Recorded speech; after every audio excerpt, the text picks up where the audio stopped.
Hey guys, let's continue with this project.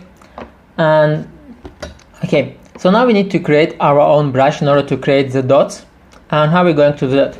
So let's go to brush settings here. And if you don't have it here, you can just go to window and from brush settings here.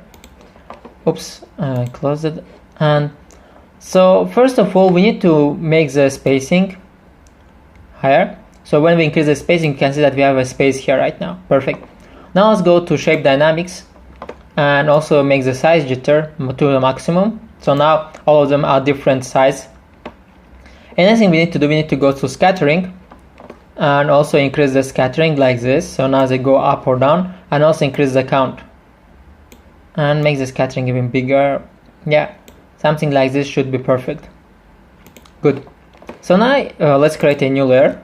And so what color do I have here? It's kinda, so it's light blue, something like this. So now if I get close and I start drawing, see what happens. We have here these dots, but they're actually quite big. We need to make them smaller. So let's just decrease the size of our brush to 15, for example, and see. Now it's still too big. Let's make them even smaller. So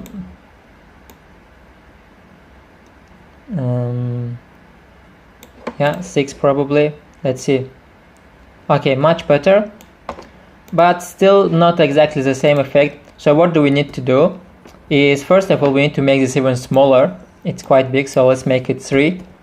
Then we need to go to brush settings again, go to scattering and increase the scattering like this.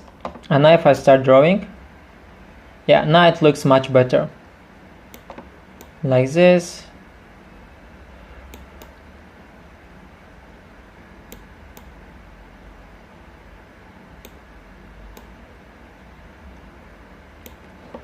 Okay, perfect. Now in order to even make this like the dots more, what we can do, we can go here and we choose dissolve, and when we do that, we have even more dots here, and now it looks much better, but it's actually too strong, so we need to make the opacity a little bit down like this. Yeah, okay, perfect. So we can even draw some more because I feel like it's not enough. Let's see.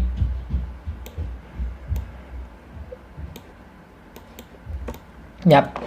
So if you go back to this image right now, what also we have left here is we need to create this kind of wind effect, as you can see. So how do we do that? In order to create this wind effect, we need to choose this image here. We need to go to filter, stylize, and to wind. So when we do that, if you can see here, we have this wind effect, and we have here actually 3 different options. So the first one is wind, second one is blast. It's kind of too strong, and the third one is stagger. But what we're actually going to do, we are going to select the first one, wind, and we can also change the direction from the right or from the left. Let's do it from the right. Let's press OK. So now as you can see, we have this wind effect, but it's affecting everywhere. And here on the image, for example, I don't have it. I don't have it on her eyes or on her eyebrows, or like on her nose, for example. I have it only on her hands. So how do we control where do we want it to affect? In order to control that, here we have this kind of mask. So this mask actually controls the places that this wind effect and liquify effect are going to affect. So liquify effect, let's turn it off. It created this hand thing, so it's going left, like going left, and wind effect is this thing. So the problem is that this one mask is for both of these effects, so for both for wind and liquify effect. So for example, if I take my brush and let's make it black and I start drawing, but before you start drawing, make sure you select the normal brush. Let's make it bigger. Make sure you go to brush settings and everything is off except smoothing. So if I start drawing right now, make sure you must select it with black. Here you can see that it's getting back to normal fingers. So the problem is that what if I want to remove only this wind effect, but I don't want these fingers go back to normal, I want them to be like bended. How do we do that? In order to do that, we actually need to create a copy of this image. So let's just create a copy like this. And what we are going actually to do right now is we're going to create a mask here like this. And now we can turn off here the wind effect.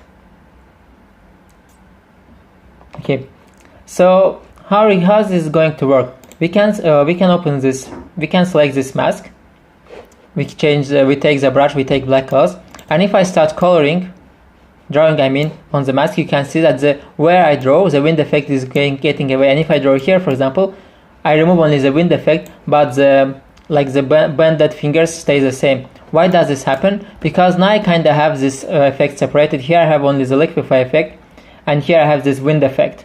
So if I remove this here, if I remove this image, I see what's located behind it. That's why when I remove this image, I see the image without the wind. So I hope you understood what I mean. If you didn't, just replay this part a few times, and I'm sure you will get it and how this works.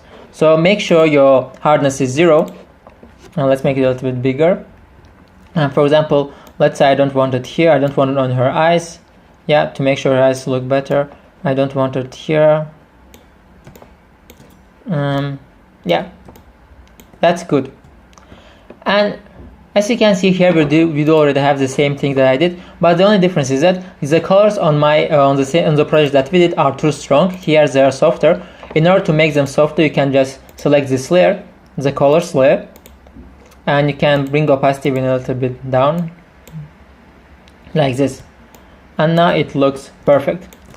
So guys, I hope you really enjoyed this tutorial, and if you did, please go and subscribe to my Instagram channel, Instagram page I mean, Fred's Gallery, where I do show like a lot of interesting projects that I create, and also a lot of interesting animations. For example, this rainbow thing here, like it's getting, and I will also do tutorials on these animations that I create, and a lot of other stuff. So see you guys till the next lesson.